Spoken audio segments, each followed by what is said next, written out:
केंद्रीय मंत्रिमंडल ने 24 अगस्त को यूनिफाइड पेंशन स्कीम यानी यूपीएस को मंजूरी दी। यूपीएस को 1 अप्रैल 2025 से लागू किया जाएगा। केंद्रीय मंत्री अश्विनी वैष्णव ने यूनिफाइड पेंशन योजना का ऐलान करते हुए कहा कि इस योजना का लाभ सरकारी कर्मचारियों को दिया जाएगा। साथ ही ये भी कहा गया कि 2004 के बाद रिटायर्ड सरकारी कर्मचारियों को भी इसका लाभ मिलेगा। साल 2004 से अभी तक रिटायर्ड सरकारी कर्मचारी इस योजना के तहत बकाया पाने के लिए योग्य होंगे। उन्होंने कहा कि इस योजना के तहत बकाया राशि का भुगतान 800 करोड़ रुपए तक का किया जाएगा। सरकार की तरफ से कहा जा रहा है कि इसमें सरकारी कर्मचारियों की बड़ी डिमांड को पूरा किया गया है। इसे मोदी सरकार का बड़ा यू टर्न भी बताया जा रहा है। दरअसल पुरानी पेंशन योजना यानी कि ओपीएस का मुद्दा हर चुनाव में छाया रहा और इसका नुकसान बीजेपी को हुआ है। बात विधानसभा चुनाव की हो या फिर लोकसभा चुनाव की, विपक्ष सरकार से ओपीएस की मांग कर रहे थे, जबकि मोदी सरकार न्यू पेंशन स्कीम का समर्थन कर रही थी। लेकिन अब सरकार ने यू टर्न मार लिया है और न्यू पेंशन स्कीम की जगह यूनिफाइड पेंशन स्कीम लाई है। लेकिन कर्मचारी इससे भी खुश नहीं है, वो ओपीएस की मांग पर ही अड़े हुए हैं। हम आपको बताएंगे कि ओपीएस, एनसीपी और यूपीएस पेंशन की इस स्कीम में क्या है अंतर। नमस्कार, मैं हूं आपके साथ मानसी। पहले पुरानी पेंशन योजना ओपीएस चलती थी, जिसे सरकार ने बंद कर दिया और नई पेंशन योजना एनपीएस लेकर आई। इसका काफी लंबे समय से विरोध हो रहा था और लोग ओल्ड पेंशन स्कीम की मांग कर रहे थे, मगर सरकार ओल्ड पेंशन स्कीम की जगह एक नई यूनिफाइड पेंशन स्कीम यानी कि यूपीएस जरूर लॉन्च कर दी है।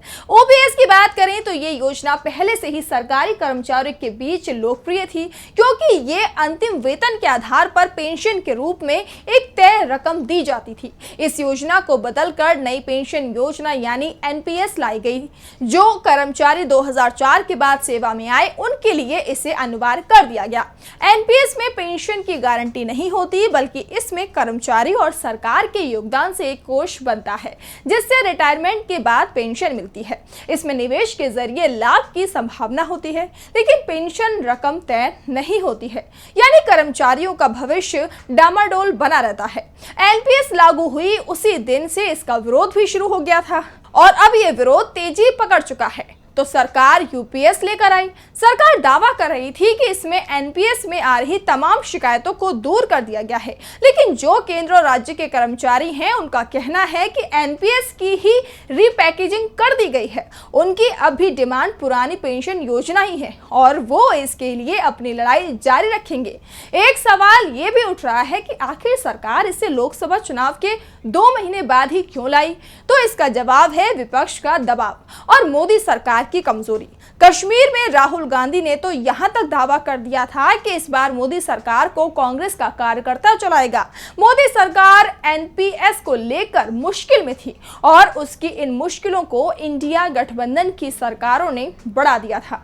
हिमाचल प्रदेश 2023, राजस्थान 2022, छत्तीसगढ़ 2022 और पंजाब 2022 में ओपीएस योजना को लागू कर दिया गया था। अब हम आपको तीनों स्कीमों में अंतर बताते हैं। राज्य सरकारों को यूपीएस और एनपीएस में किसी को भी चुनने का विकल्प होगा। यूपीएस में केंद्र सरकार के कर्मचारियों को लाभ दिया जाएगा। एनपीएस के तहत प्राइवेट और सरकारी दोनों कर्मचारी अकाउंट ओपन करा सकते हैं, जबकि ओपीएस राज्य और केंद्र के सरकारी कर्मचारियों के लिए थी। जबकि ओपीएस में पेंशन के लिए वेतन से कोई कटौती नहीं होती है, क्योंकि इसमें पूरा पैसा सरकार की तरफ से दिया जाता था, जो आखिरी वेतन का 50% होता था। साथ ही ये पेंशन टैक्स फ्री होती थी। एनपीएस में कर्मचारी के मूल वेतन और डीए का 10% हिस्सा लिया जाता है। सरकार का योगदान मूल वेतन और डीए का 14% होता है।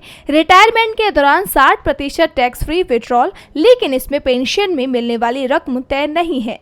यूपीएस में भी कर्मचारी के मूल वेतन और डीए का 10% हिस्सा लिया जाता है। सरकार का योगदान इसमें 14 की जगह 18.5% हो गया है। 25 वर्षों के बाद औसत मूल वेतन का 50%, न्यूनतम 10,000 पेंशन की गारंटी है। एनपीएस शेयर बाजार से लिंक योजना है, जिसमें कंट्रीब्यूशन करने पर रिटायरमेंट के वक्त 60% तक अमाउंट एक मुश्त और बाकी बचा 40% अमाउंट यानी बाजार के जोखिम के अनुसार दिया जाता है। वहीं यूपीएस और ओपीएस एक सुरक्षित योजना है। यूपीएस में रिटायरमेंट के तहत एक निश्चित पेंशन दी जाएगी जो 12 महीने के एवरेज बेसिक पे का 50% होगा। ओपीएस में रिटायरमेंट के समय में भी निश्चित पेंशन दी जाती थी जो अंतिम वेतन का 50% होती थी, जबकि एनपीएस में रिटायरमेंट के समय निश्चित पेंशन की कोई गारंटी नहीं है। यूपीएस में 10 साल की सर्विस पर कम से कम 10,000 रुपए पेंशन का प्रावधान है। ओपीएस में 40% पेंशन कम्यूटेशन का प्रावधान है, जबकि एनपीएस में ये प्रावधान नहीं है। ओपीएस में जीपीएफ यानी गवर्नमेंट प्रोविडेंट फंड की सुविधा है, जबकि एनपीएस में ये सुविधा नहीं दी गई है। वहीं यूपीएस में एक मुश्त राशि रिटायरमेंट के बाद दी जाएगी। यूपीएस में ग्रेच्युटी के अलावा एक मुश्त राशि रिटायरमेंट के वक्त दिया जाएगा। ओपीएस में रिटायरमेंट के बाद 20 लाख रुपए तक ग्रेच्युटी मिलती है, जबकि एनपीएस में रिटायरमेंट के समय ग्रेच्युटी का अस्थायी प्रावधान है। अगर बात यूपीएस की जाए तो यूपीएस में ब्याज पर टैक्स लगेगा या नहीं ये अभी तक क्लियर नहीं किया गया है, जबकि ओपीएस में रिटायरमेंट पर जीपीएस के ब्याज दर पर किसी प्रकार का इनकम टैक्स नहीं लगता है। वहीं एनपीएस में रिटायरमेंट पर शेयर बाजार के आधार पर जो पैसा मिलेगा उस पर टैक्स देना पड़ेगा। ओपीएस में रिटायरमेंट के समय पेंशन पाने के लिए किसी प्रकार का इन्वेस्ट नहीं करना पड़ता है, जबकि एनपीएस में रिटायरमेंट के समय पेंशन प्राप्ति के लिए एनपीएस फंड से 40% पैसा इन्वेस्ट करना पड़ता है। वहीं यूपीएस में भी इन्वेस्ट करने का कोई प्रावधान नहीं है। ओपीएस में 6 महीने के बाद मिलने वाला महंगाई भत्ता डीए लागू होता है, जबकि एनपीएस में 6 महीने के बाद मिलने वाला महंगाई भत्ता लागू नहीं होता है। वहीं यूपीएस में महंगाई के हिसाब से महंगाई राहत डीआर दिया जाएगा।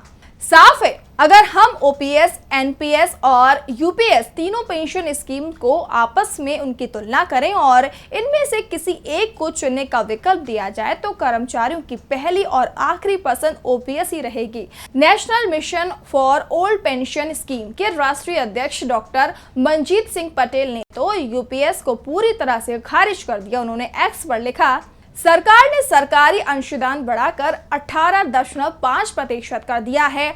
25 साल की नौकरी करने वालों को 50% यानी ओपीएस के बराबर पेंशन देगी। जिनकी नौकरी कम होगी उन्हें 10,000 प्लस डीए देगी और हमारा वाला 10% अंशदान भी रख लेगी। केवल अंत के 6 महीने की सैलरी वापस करेगी। मतलब एनपीएस से भी खराब होगी ये व्यवस्था।